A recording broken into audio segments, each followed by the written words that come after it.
안녕하세요. 이번 시간부터는 이단원 세계 종교의 확산과 지역 문화의 형성에 대해서 공부를 해보도록 하겠습니다. 이단원은요, 4개의 중단원으로 이루어져 있습니다. 네 단원을 명칭을 보면서 우리가 어떤 내용을 학습하게 되는지 먼저 그림을 그려보도록 하겠습니다. 첫 번째, 불교 및 힌두 문화의 확산과 형성과 확산입니다. 여기서는요, 인도사에 대해서 공부를 하게 됩니다. 두 번째는 동아시아 문화의 형성과 확산입니다. 여기서는 중국사, 일본사, 그리고 우리 한반도의 역사에 대해서 공부하게 됩니다. 세 번째는 이슬람 문화의 형성과 확산입니다. 여기서는 서아시아의 역사를 공부하게 됩니다. 마지막으로 네 번째는요, 크리스트교 문화의 형성과 확산입니다. 여기서는 유럽사에 대해서 공부하게 됩니다. 이단원의 중단원의 명칭을 보면요, 지역별로 문화가 어떻게 형성되어 있는지를 이렇게 큰 그림으로 볼 수 있습니다. 그리고 종교에 대한 이야기가 대단원 명칭에 나와 있는 것처럼 각 단원에도 종교의 이야기를 많이 다루고 있는데요. 불교, 그리고 힌두교, 이슬람교, 그리고 크리스트교까지 종교가 어떻게 그 나라의 역사에 영향을 끼치고 있는지를 중심으로 보도록 하겠습니다. 자, 그러면 오늘 배울 것은요, 중단원 1, 불교 및 힌두교 문화의 형성과 확산이 되겠습니다. 그 중에서도요, 오늘은 불교 문화에 대해서 공부하도록 할 거예요.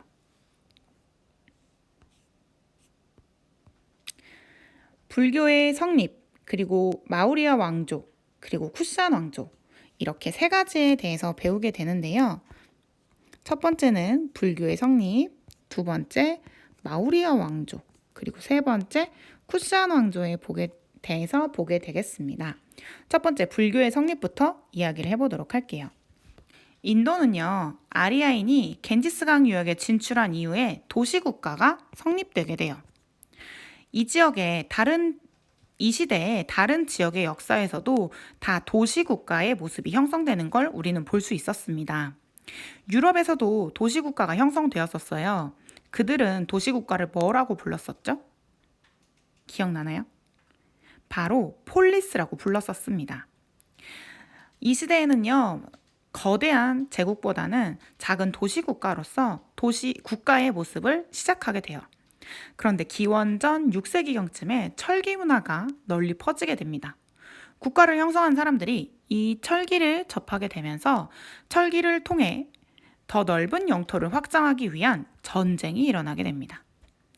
전쟁을 하게 되니까요, 전쟁을 담당하고 있었던 크샤트리아 계급이 크게 성장을 하게 돼요. 우리 인도사 처음 배웠을 때 카스트제를 배운 거 기억하나요? 바로 인도의 신분제도였습니다. 수드라, 바이샤, 크샤트리아, 브라만으로 이루어진 카스트제에서요, 정치와 군사를 담당하고 있는 크샤트리아는 이 전쟁을 통해서 계속해서 자신들의 영향력이 커져나가고 있었던 거죠. 그리고 이 시기가 되면 문물 교류가 활발해지고요. 상업이 발달하면서 그것을 담당했던 바이샤의 영향력도 커지게 됩니다. 그런데 이들은 불만이 있습니다. 자신들의 영향력이 엄청나게 커졌음에도 불구하고 카스트제에 따르면 자신들은 브라만보다는 아랫등급에 있어야 됐던 거예요. 그래서 크샤트리아와 바이샤 세력을 중심으로 브라만교 중심의 카스트를 비판하는 목소리가 커지게 됩니다. 이때 나타나게 된 것이 바로 불교입니다. 고타마 스타르타, 석가모니라고 하는 사람이 불교를 창시하게 됩니다. 이 불교에서의 가르침은요, 브라만교 중심의 카스트 사회의 불만을 품고 있었던 크샤트리아와 바이샤 세력에게 환영을 받게 돼요. 왜냐하면 이 불교에서는요, 브라만교 중심의 엄격한 권위주의, 그리고 카스트에 따른 신분차별, 이런 것을 반대합니다. 그리고 신분이 아닌 모두 다 평등한 것을 추구하고요, 자비를 강조하게 돼요. 그러니까 일반 평민들에게 많은 인기를 얻게 되는 거죠. 또한 석가모니는 누구나 욕심을 버리고 올바르게 수행을 하게 된다면 해탈을 할 수 있다고 이야기를 해줘요. 해탈이라고 하는 것은 윤회에서 벗어나서 속박이 없는 자유로운 상태를 이루는 것을 말하는데요. 자, 이야기가 어렵습니다. 쉽게 말해 볼게요. 윤회라고 하는 것은요, 사람이 죽고 그리고 또 다시 태어나고 또 죽고 태어나는 것. 다시 태어나는 것을 윤회라고 합니다. 돌아가면서 다시 태어난다고 생각을 하면 돼요. 그런데 번뇌라고 하는 것은요, 마음이 이제 갈등이 일어나는 상태예요. 그러니까 불교에서 석가모니가 말하고자 했던 것은 내 마음이 평온하지 못하고 계속 갈등이 일어나는 상황과 내가 죽고 태어나고 하는 이 삶은 고통입니다. 근데 이 고통에서 벗어나서 평화롭고 자유로운 상태가 될 수 있게 하는 것이 바로 불교의 목표이고, 누구나 욕심을 버린다면 그렇게 될 수 있다는 게 바로 석가모니의 이야기였습니다. 크샤트리아와 바이사의 사력에게 환영을 받은 불교는요, 이들의 지원을 받고 그리고 나서 인도의 여러 지역으로 퍼져나가게 됩니다. 자, 그러면 이 불교가 다음 왕조에서 어떠한 영향을 보여주게 되는지 앞으로 계속 보도록 하겠습니다. 계속해서 작은 도시국가들이 분열되어 있었던 기원전 4세기의 인도. 그런데 그 시기를 통일한 사람이 나타나게 됩니다. 그 사람은 바로 찬드라 굽타라고 하는 사람이었어요. 이 찬드라 굽타라는 사람은요, 인도를 처음으로 통일을 하게 되는데요. 그 왕조의 이름을 마우리아 왕조라고 짓게 됩니다. 특히 이 마우리아 왕조에서의 전성기를 누렸던 왕이 있는데요. 그 사람이 바로 아소카 왕입니다. 아소카 왕은요, 마우리아 왕조뿐만 아니라 전 인도 지역에서 위대한 왕 가운데 한 명이에요. 그 아소카 왕은 처음에는 이제 변방에서 총독 임무를 수행하고 있었는데요. 아버지가 위중하다는 소식을 들읍니다. 그 소식을 듣고 나서 수도로 가게 되죠. 그리고 99명의 형제를 다 살해하고요, 왕이 됩니다. 이렇게 왕이 된 아소카 왕의 치적은 그가 세운 비문과 석탑을 통해서 알 수 있는데요. 영토의 범위, 그리고 규율 같은 것을 담아놓은 비문, 그리고 돌기둥에 새겨져 있는 것들이 현재까지 45개나 발견되었습니다. 인도뿐만 아니라 아프가니스탄에서도 그 비문이 발견되고 있어요. 자, 그러면 아소카 왕이 어떤 일을 했기에 이렇게 유명한 왕인지 보도록 하겠습니다. 첫 번째는 인도 대부분을 통일했다는 것입니다. 그런데 남부를 제외한 지역이에요. 교과서 52쪽을 보도록 하겠습니다. 52쪽에 보면요, 지도가 하나 나와 있어요. 맨 위에 보시면 마우리아 왕조의 영역을 나타낸 지도입니다. 세계사에서는요, 지도에서 그 이름을 뺍니다. 그리고 그 영역의 위치만 보여줘요. 그리고 이 왕조가 어떤 왕조인지 네가 아니? 그러면 그 왕조의 특징이 무엇이니? 라고 물어보는 문제가 많습니다. 그렇기 때문에 여러분은 이 지도를 보고 영역의 크기를 보고 나서 어떤 왕조의 영역인지를 아실 수가 있어야 돼요. 자, 마우리아 왕조의 특징을 보면요, 여기 인도의 모습이죠. 이 인도의 모습 중에 다 색깔이 초록색으로 칠해져 있는데 남부 지역은 칠해져 있지가 않습니다.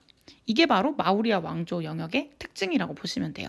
그래서 다른 지도를 보게 되면 마우리아 왕조인지 아닌지 볼 때 이 남부가 색깔이 칠해져 있는지 안 칠해져 있는지 그걸 보시면 되겠습니다. 자, 그리고 아소카 왕은요, 다른 통일 왕조의 전성기 왕이랑 똑같이 중앙 집권 체제를 강화하는 모습을 보여줍니다. 우리 서아시아의 다리우스 1세 기억나나요? 그와 똑같이 도로를 정비하고요, 관리를 파견하는 모습을 보여줍니다. 또 통일 왕조에 누가 이런 걸 했었죠? 우리 배운 것 중에 바로 중국의 진의 시황제도 도로를 정비하고 관리를 지방에 파견하는 모습을 보여주었습니다. 중앙 집권 체제를 할 수 있다는 건요, 왕이 그만큼 영향력이 강해서 권한이 컸다는 거고, 중앙 집권 체제를 강화했기 때문에 또 나라가 잘 굴러갈 수 있었다고 보시면 되겠습니다. 자, 그 다음 세 번째는요, 사원과 불탑을 많이 건립했다는 게 또 아소카 왕의 업적입니다. 특히 불교를 장려하게 되는데요. 이 불교에서 만들어지는 게 바로 불탑과 사원이잖아요. 그 불교 중에서도 상자부 불교라고 하는 종교가 아소카 왕이 장려했던 불교입니다. 상자부 불교는요, 개인의 해탈을 중요시합니다. 우리 옆에서 보게 될 쿠시안 왕조에서도 불교를 장려하는데요. 그들은 대승불교라고 하는 종교를 장려해요. 조금 이따가 다시 한번 비교해서 설명을 해드릴게요. 이렇게 발전된 상자부 불교는요, 실론 그리고 동남아시아로 전파되게 됩니다. 자, 그러면 세 번째 쿠시안 왕조에 대해서 보도록 하겠습니다. 쿠시안 왕조는요, 중개무역으로 크게 발전한 국가예요. 중개무역이라고 하는 것은요, 다른 나라로부터 물건을 먼저 사들입니다. 그리고 그 물자를 또다시 다른 나라에 파는 형식의 무역이에요. 중개무역이라고 하는 용어는 세계사를 공부하게 되면 계속해서 만나게 되는 용어입니다. 그렇기 때문에 기억을 잘 해두시면 되겠어요.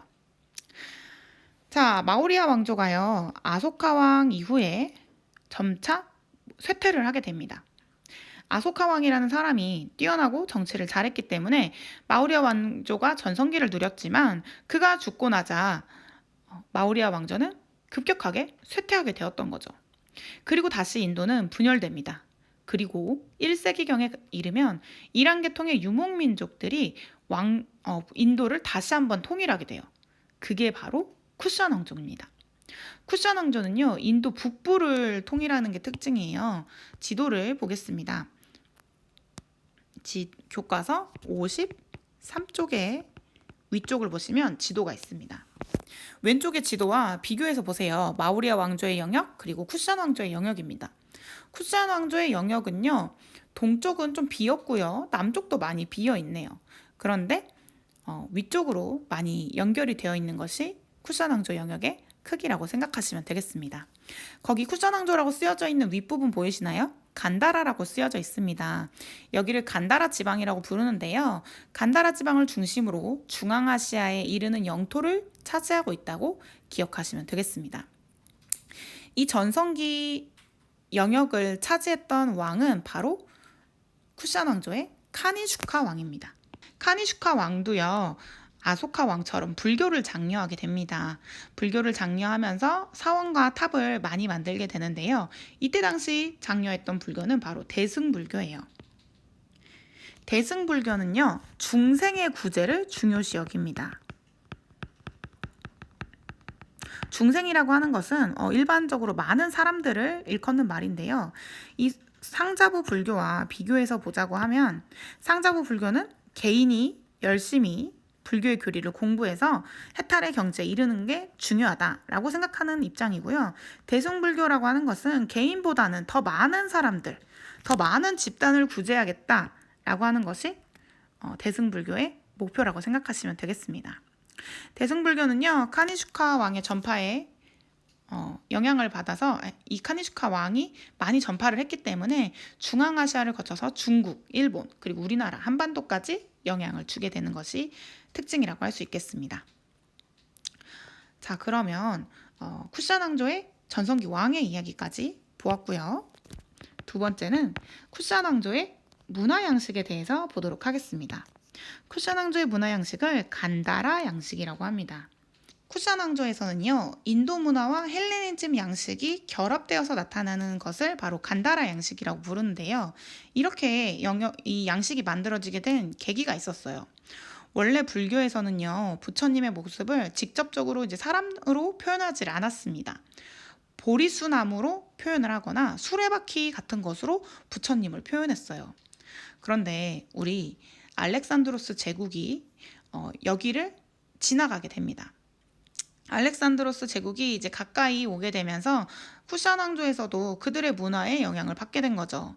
근데 그들을 보니까 헬레니즘이라고 하는 문화 양식을 갖고 있었어요. 그들은 인간 중심적인 그리스의 영향을 받아서 사람으로 신을 사람의 모습으로 표현하고 있었죠. 그리스인의 신이 인간의 모습으로 조각되어 있는 것을 보고 인도인들도 이제 부처님의 모습을 불상으로 만들기 시작합니다. 그래서 이 간다라 지방에서요, 인도 문화와 헬레니즘 문화가 융합된 간다라 이 양식이 발전하게 되고요. 간다라 양식은 불교의 이제 대승불교와 함께 동아시아에 전파되면서 우리 일본과 한반도, 중앙아시아에서도 부처님의 모습을 불상으로 표현하는 것이 나타나기도 합니다. 자, 오늘 여기까지 불교의 성립, 그리고 그 불교가 영향을 주게 되는 마우리아 왕조와 쿠션 왕조의 성립에 대해서 이야기를 해보았습니다. 오늘은 여기까지 마치고요. 다음에는 쿠션 왕조를 뒤이어서 나타나는 굽타 왕조에 대해서 이야기를 해보도록 하겠습니다. 그럼 안녕!